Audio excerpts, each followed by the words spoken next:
So, you've arrived. Earlier than expected, too. Yes, we've come for you, Rufus.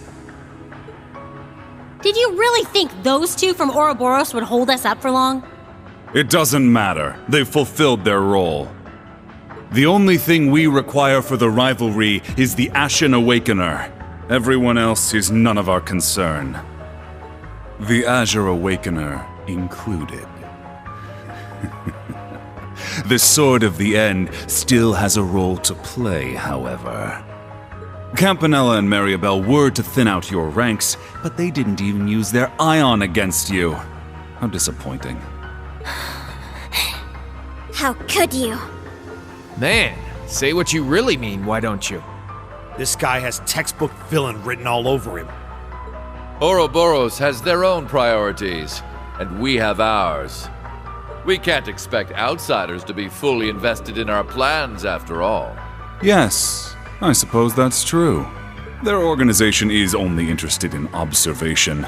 Further cooperation may not be necessary. Today's just full of interesting info, huh? That's a topic for another time, perhaps.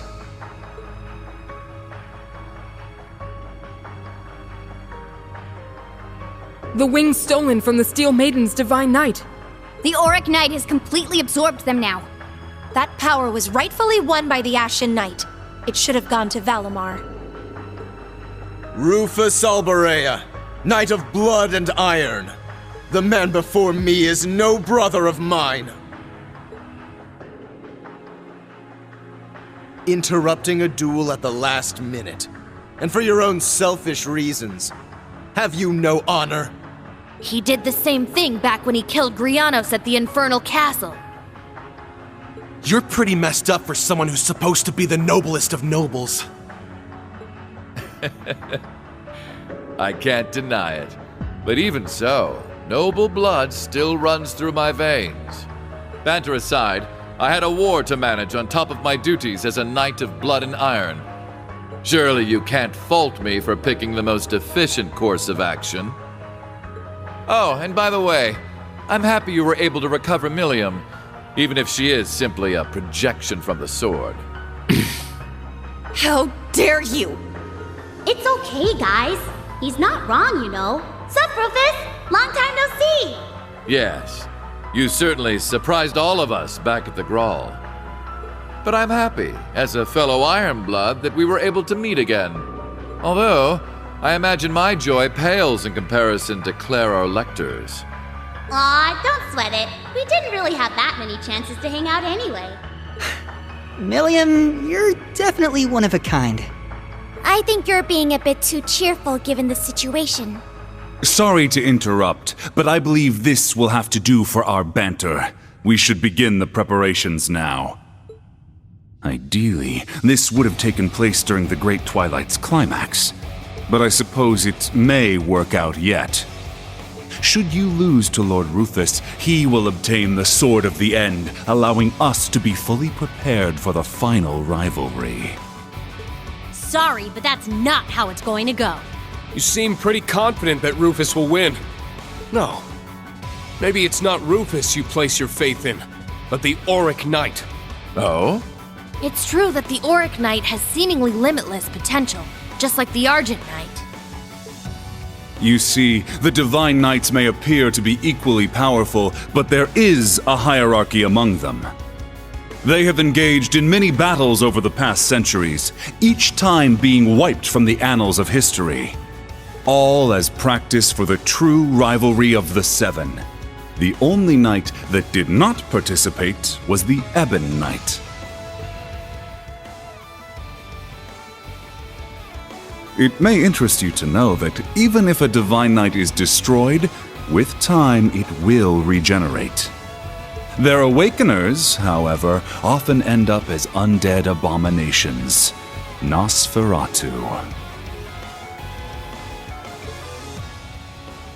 Do you remember the field of endless blades you witnessed during your trial below Thor's? Each sword marked a Divine Knight's defeat, the grave of yet another of its awakeners.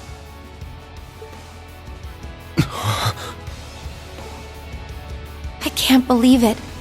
So that's what they were. In all the battles that occurred, two knights emerged victorious far more often than their brethren. Their strength is second only to the Ebon Knights.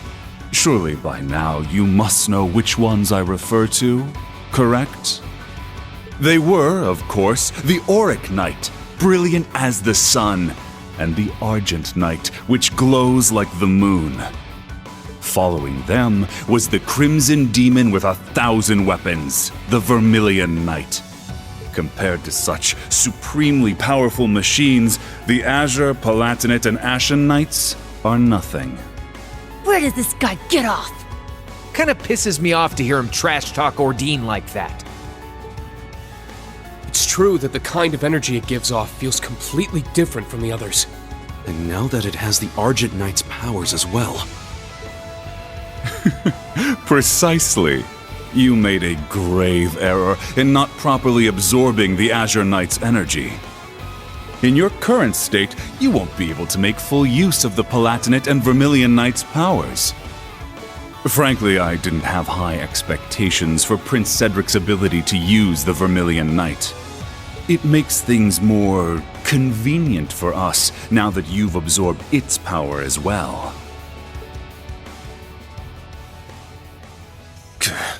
You just say whatever you want, don't you? But you don't have a damn clue what we're capable of. Class 7's been through so many crucial moments together. Everything we did in the Civil War, the Grawl of Erebos. And in the course of those events, we lost some of our dearest friends. Yet despite that, we never gave up. We challenged foes we had no hope of defeating, getting help along the way whenever we needed it. No matter how hard it was, and even if it was only small steps, we kept moving forward all the same. Yeah, and the new Class 7 is following in your footsteps. No. You've already caught up to us, Yuna. Instead of walking in our shadow, you walk with us as equals. Optimism, perseverance, and cooperation are what give us... No. They're what gives humanity true strength. Technology doesn't mean anything on its own. Without human hearts to guide it, it's nothing more than steel and circuits. Once the Great Twilight is over, you say you want to create a world ruled by the Black Workshop. But if there isn't any heart in this cold world you want to make, then what's the point?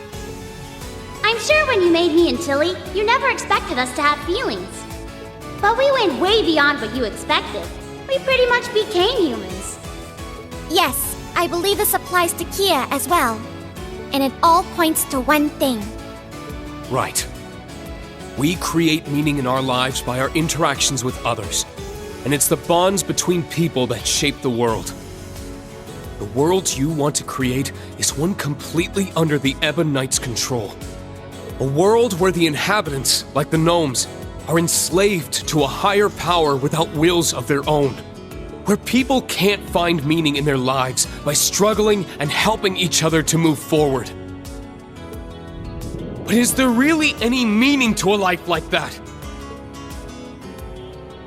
That same tired rhetoric. Actually, I believe I agree with them. Still, don't think yourselves unique. I have experienced my own fair share of hardship and struggle. And ultimately, I have no plans to serve anyone either. Not the Ebon Knight, nor Chancellor Osborne. My path is clear. I will be the one to surpass my father. The Holy Sword of Vishnard. That's one of the twin blades the Alberich family used to slay Nosferatu in ages past.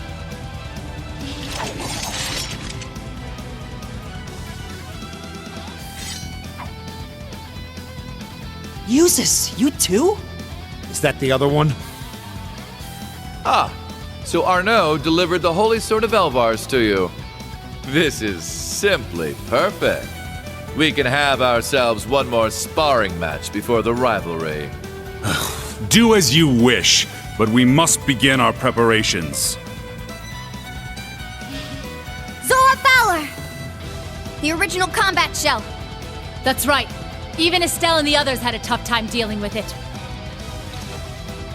It pains me to see what's become of you, Father. But I still believe in the love that you had for Mother and me. So I'll prove it. Right here and now, I'll prove to you that your love was not a lie. Stubborn as ever, Ms. Reinford. You leave me no...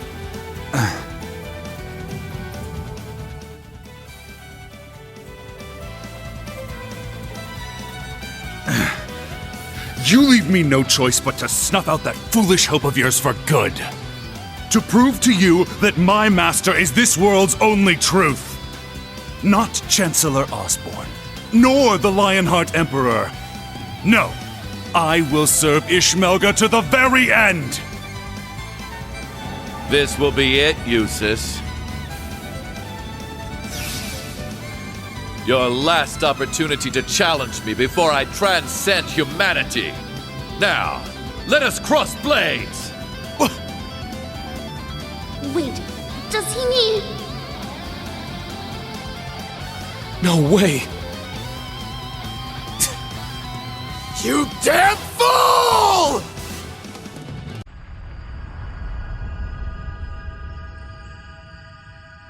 It's happening! The rivalry is starting!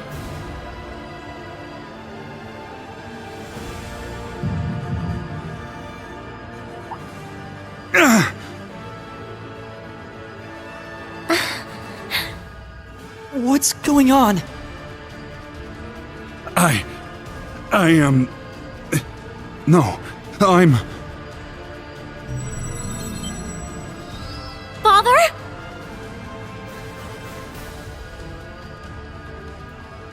Alisa? What's happening? No! I am forever a loyal servant of Ishmelga. I am Black Alberich. I have no need of you, Franz Reinford!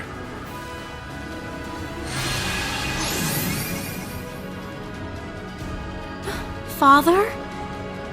Could it be losing its hold on him? Ah, what a pitiful sight when the puppet has been cut loose from the puppeteer's strings. Perhaps the Ebon Knight can no longer be bothered to divide its attention when the end is so near. Come forth, El Prado, the Auric Knight! As you command.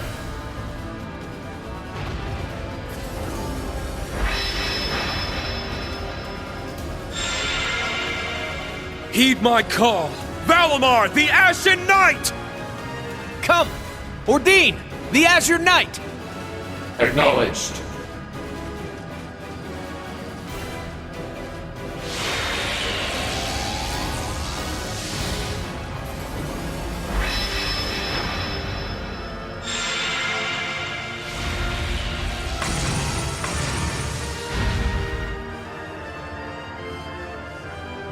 This will be the last rivalry before the battle that will decide this world's fate. Once I've proven victorious here, I will hold the power of all the Divine Knights you've defeated, as well as the Sword of the End. Then, I will discard my life and become an immortal. I knew it! Damn it! Finally, I will challenge my father and surpass him at long last. Only then will I be able to prove my life was worth more than that of an unwanted bastard child. I will be the one who decides the meaning of my existence! Reen, please stop him! I will. Just leave it to me.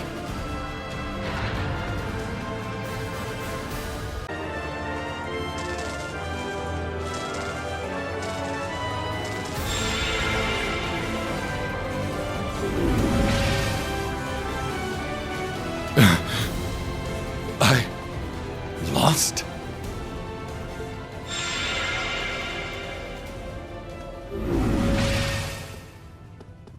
Yes. You've been defeated, Rufus. I had the Auric Knight, the strength of the Argent Knight, and the fortress's power. It should have been impossible for your friends to win. Eustace, members of Class 7, please, tell me why.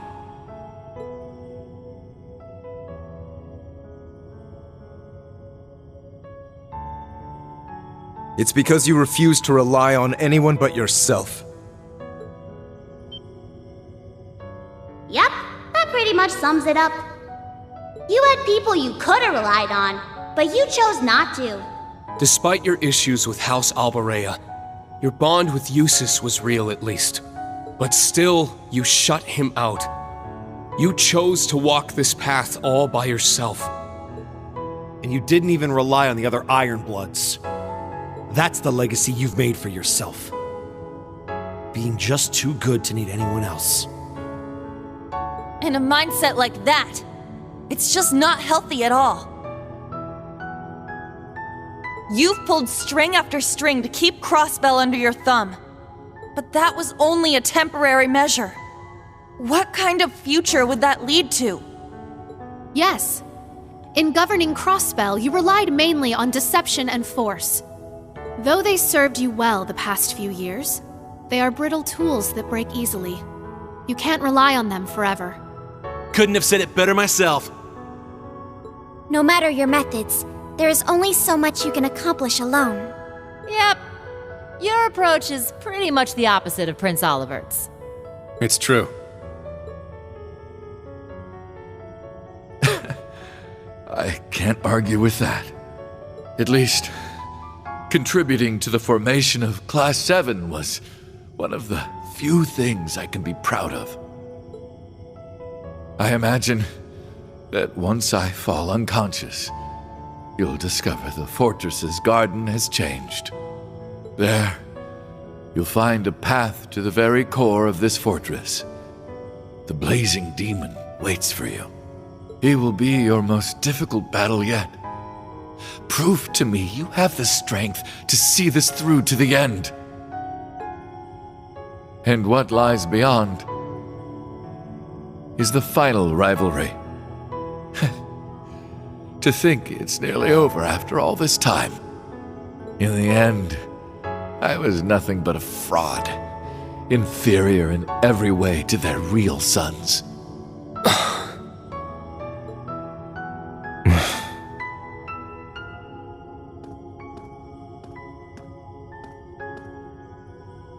We'll take care of it from here. Please rest, brother. However, before you do so, I need to knock some sense back into you. Go on then.